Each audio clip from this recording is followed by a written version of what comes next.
Good morning, everyone. We are continuing here in the RAMBAM Mishnah Torah, and we are in Sefer Hamada, and today we begin Hilchos Talmud Torah, the laws of Talmud Torah, the study of Torah, learning of Torah.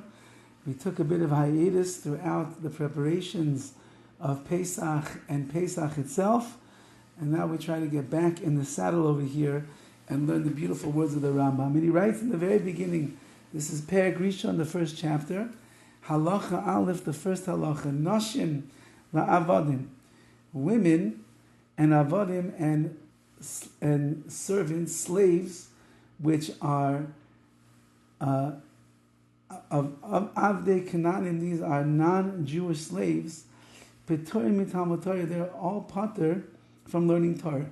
Which means that even though that we know in halacha, an Eved Kanani, a non-Jewish slave who is a slave now of a Jewish master, has the same obligations in many cases as a woman does. So therefore, whatever a woman is going to be pater, be exempt from, he'll be exempt from as well. And therefore, since women are exempt, the slaves are going to be exempt as well. Now, why are they exempt? The reason they are exempt is based on a Gemara in Kiddushin, because of the way that the Gemara darshans out, explains certain psukim over there. However, there's a much deeper idea behind it, and that is that the study of Torah, as the Gemara tells us, is that which combats the Yetzer Hara. And a person that has a big Yetzer Hara, they need a lot more Torah to be able to combat that Yetzer Hara and to defeat it and to recondition it and put it in the right direction.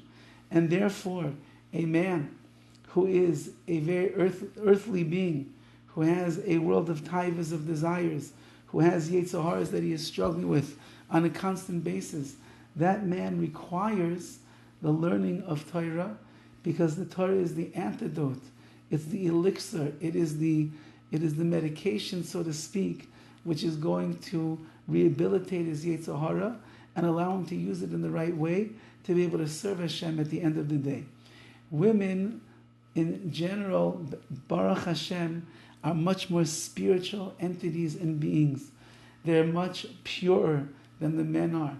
Their taivas, their bodily drives and lusts and desires is not what is driving them the way that it drives a man.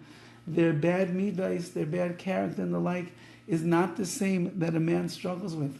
And therefore, she doesn't require the Talmud Torah, the learning of the Torah on the same way and the same level with the intensity that a man does in order to protect herself, the way that a man is obligated to protect and to guide himself. Says the Rambam, Aval Katan, but when it comes to a young man under the age of bar mitzvah, Aviv chayv l'lamdo Torah, the father is obligated to teach him Torah. Shenemar, like it says, Limadtem oisam es benechem l'dav rabam. You have to teach them to your sons so that they should speak in them. We have to teach our children Torah from a young age, because in that way we train them to fill their minds and their hearts and their souls with the beautiful words of Torah, and then they will be able to fulfill what it says in the pasuk over here, l'dav rabam. That's what they're going to speak about. They're not going to speak about the playoffs with the Lakers. They're not going to speak about how geschmack and how delicious the food is at this new restaurant that just opened up down the street.